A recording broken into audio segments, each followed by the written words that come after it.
Hey everyone, Catch 'em All Collectibles here. Today I wanted to do a video kind of showing my thought process and how I seek out value when I'm buying things and kind of some indicators that I use to determine where the price of a card might head. None of this is going to be investment advice.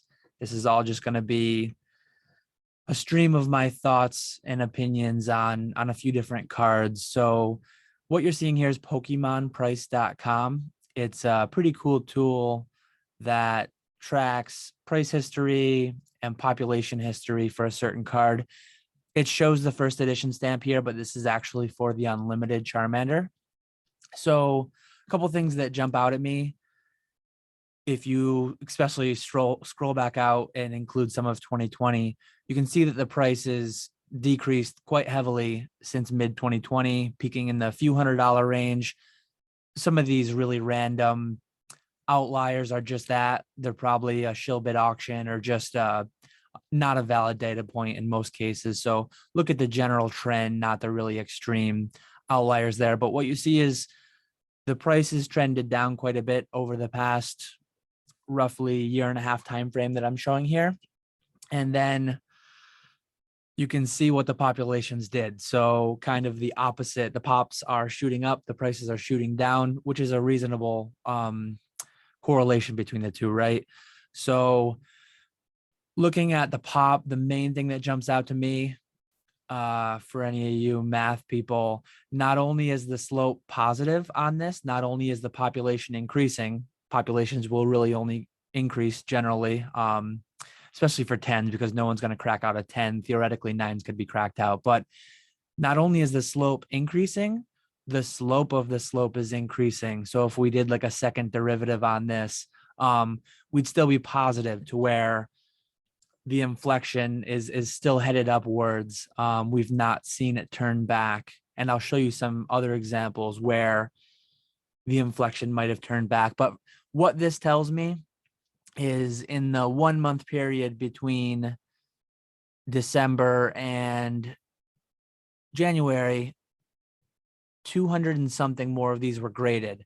And just the way that this is showing still increasing, I would expect more than that to be graded over the coming months. So when you're looking at this, if I was on the market to buy a PSA 9, that's the PSA 9, the PSA 10s here. If I was on the market to buy this card in a PSA 9 or a 10, honestly, I wouldn't. I would be the one selling them. If I had them, I would sell them now, because what this all points towards is the trajectory is going to just continue downward.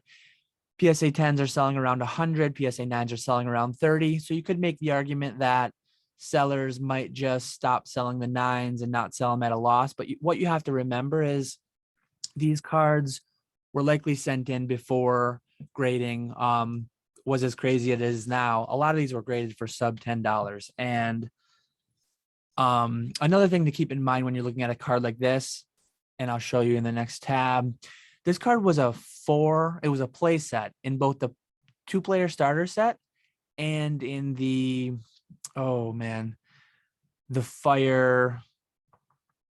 brush fire theme deck. So it was a 4 times inclusion in both of those decks. I mean, the 2-player starter set's available under $200. The other one's probably a little bit more expensive, but there's a lot of them sealed still, gem mint sealed, mint plus sealed, in not only booster packs, but in theme decks as well. So that card just has a lot of downward pressure on it.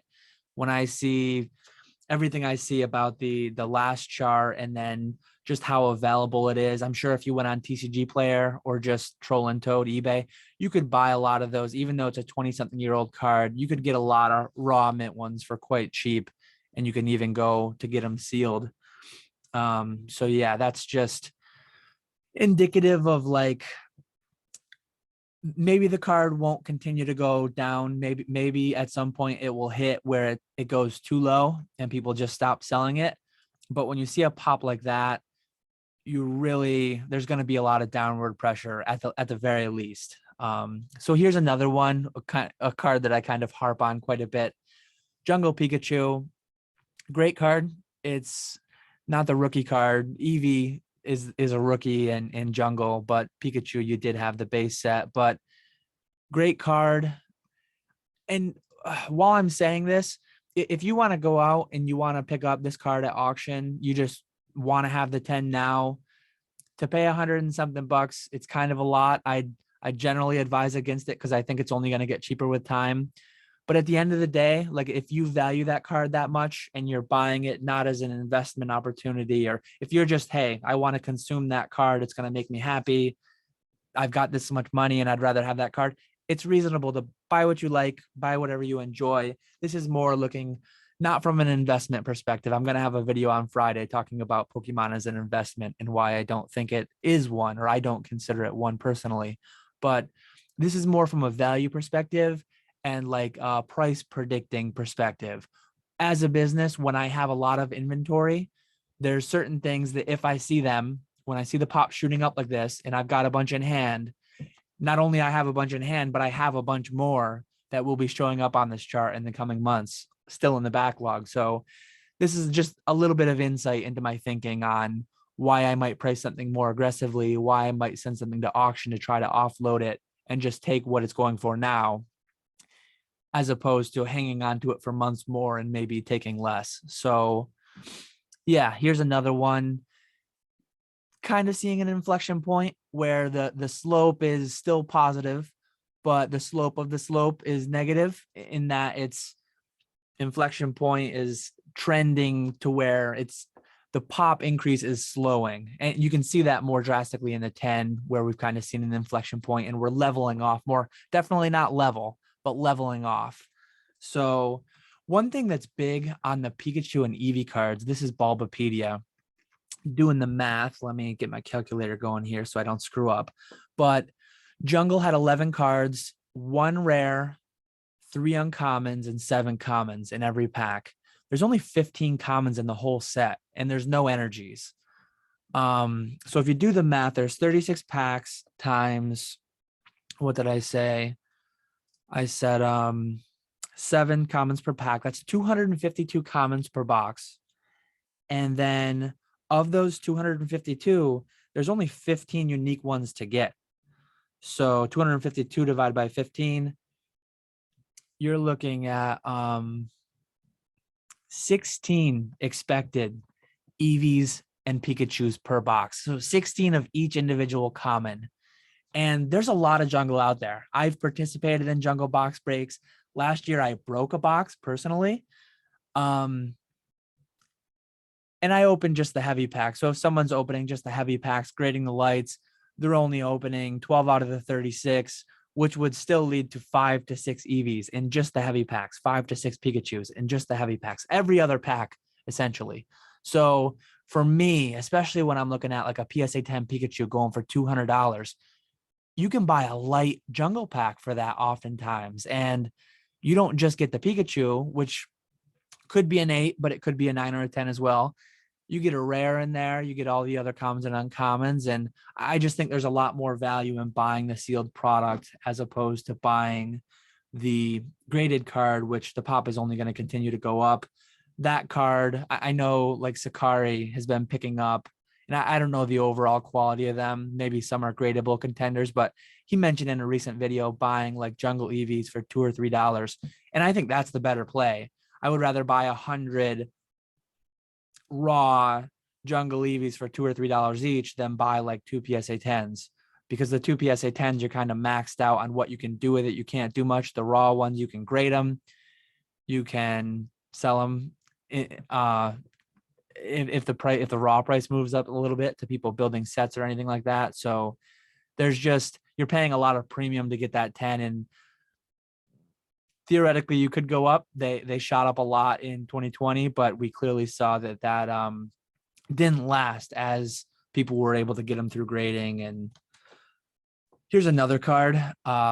It's the Champions Path Charizard V, kind of the same story. We're not looking as long of a picture here because it's not been out as long, but this card is just unbelievable. So between January 4th, 2022 and February 15th, 2022, so almost a month and a half, the PSA 10 population on this one grew 3,400 cards. So like 3,400 cards in PSA 10 in a month. That's almost more than the entire like population graded of those cards I was just showing you before. It's a great card. Unfortunately, it doesn't show the image here, but I love the card. It's a beautiful card. But even I remember selling the first few of these that I graded for a couple $100, but they're down to like 50 or 60 now. I'm very happy. I have 50 plus of them. I'm very happy to get $50, $60 for them. I bought hundreds of the Elite Trainer boxes, my wholesale price being 30 something a piece, 33, 35, somewhere in there.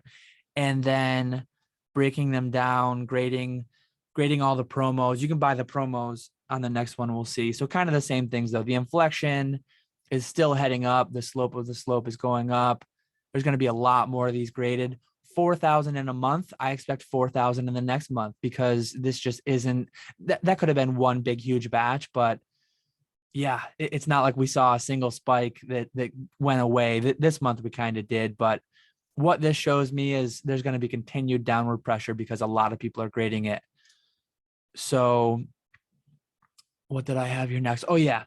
My play on that, if I loved the card and wanted to have it, I'd rather have 5 or 6 sealed for the same price you can get one graded than PSA 10, and then just grade it. Like buy it today raw or buy it today sealed and then grade it down the line. And I'm going to have another video down the line at some point. PSA 9, PSA 10, there's a ton of overlap between the two.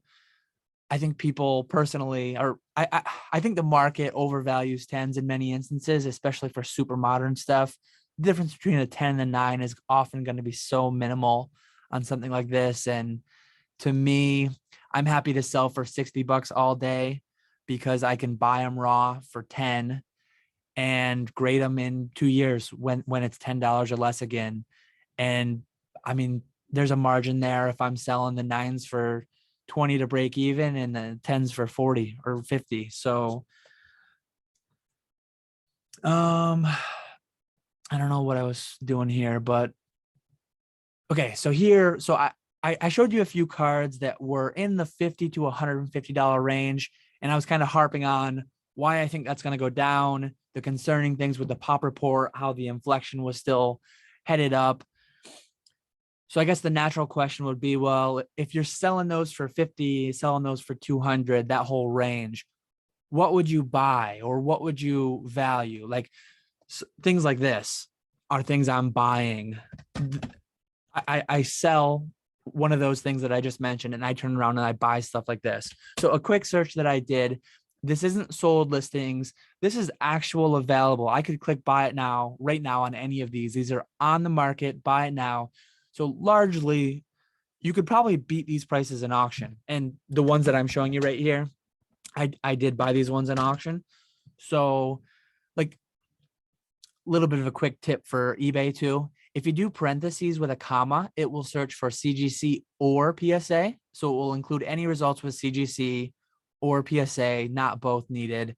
And then if you do like a minus, like I didn't want to see Japanese and I wanted to look for PSA 9 or CGC 9 first edition hollows.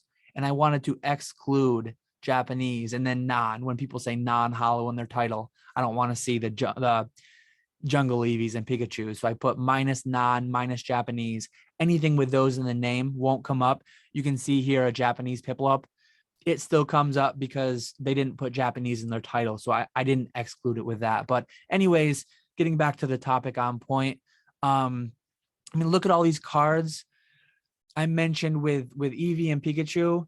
You could get, what was it, 15 of them per box with something like, let's see if we can find a jungle or yeah, here's a couple jungles. With Venomoth, you're only getting 12 hollows per box. There's 16 hollows in the set. You're expected to get less than one Venomoth per box, less than one Victreebel per box.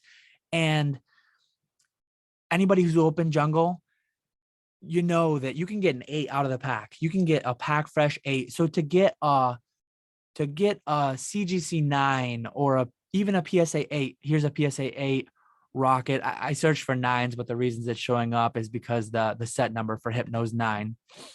to be able to get these PSA 9 first edition holos for less than I'm selling a PSA 10 like Jungle Eevee just blows my mind. Like the value differential.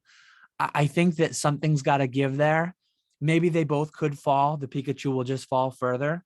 But in my mind, like there's so much more value at a lower cost in a PSA 9 first edition WotC Holo than a PSA 10 WotC non-holo.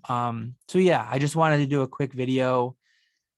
Kind of like something that goes through my head every day. Constantly what I'm doing is I'm selling what I think is likelier to head down. I mean, I sell a lot of stuff that I believe in more long term, but I try to sell quicker the stuff I believe in less, right?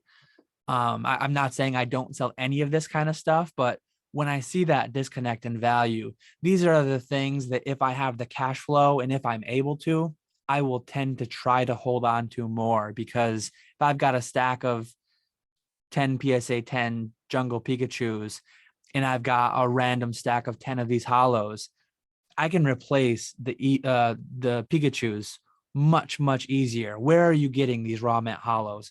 Try to find them on TCG Player. Try to find them on eBay raw mint. In certain instances, raw cards might be going for more than the graded, and then you're gambling on condition. Whereas if you buy it graded, it's like the whole bird in the hand thing. So yeah, that was just a quick little video that I hope was insightful, kind of showing you my thought process on things like that. PokemonPrice.com. I'll try to remember to link it in the description. Great tool. There's a lot of other websites doing a similar thing, but the way that they plot this out, I think, is really useful. And if you were, that's actually why I had the other one open. So let me go look quickly. Yeah, that's why I had this open, so that I could navigate to like a random card that I think would just be a better value. Let's look. You'll see when we look at the pop. Let's pick on one of the cheaper ones, like Ditto and a PSA 9 is probably in that same. Yeah, here's one just sold for 125, 113. So we're in the same ballpark. And you'll see the 9, it's increasing significantly, but it's kind of steady. Like it's not, I think a year, 2 years from now, it's going to be higher than it is. Not nearly as substantially higher though. Like the slope of the slope isn't positive. The first order derivative is pretty much just a line. It's like a steady line increasing at a similar kind of healthier rate. And if you look at the 10s are barely moving at all. The 8s, this is a question that comes up a lot, like PSA 7, PSA 8. You can see the 8 is kind of showing that slightly more troubling sign of like an increasing trend. So just watch out if you're looking at like the 7-8 range. I think those do have a lot more room to run. The 7's hard to see because it's buried down there. Let me remove some of these ones. The 7 is kind of doing the same thing though. It was fairly steady. Not many people grading them. There was single digit PSA 7s in 2019, but now a lot more people are grading them and they're picking up quite a bit. So I think the 7 and 8s have a lot more room to run, whereas the 9s are a fair bit safer.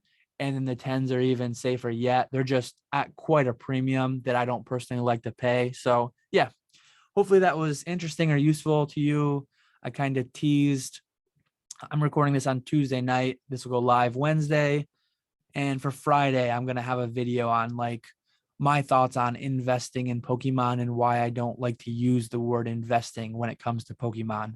Speculating is more my word I like to use. I think it's semantics, but I think I'll get into next video why I think semantics are important. So yeah, that's all I have for today, I guess you're watching. I will catch you all later.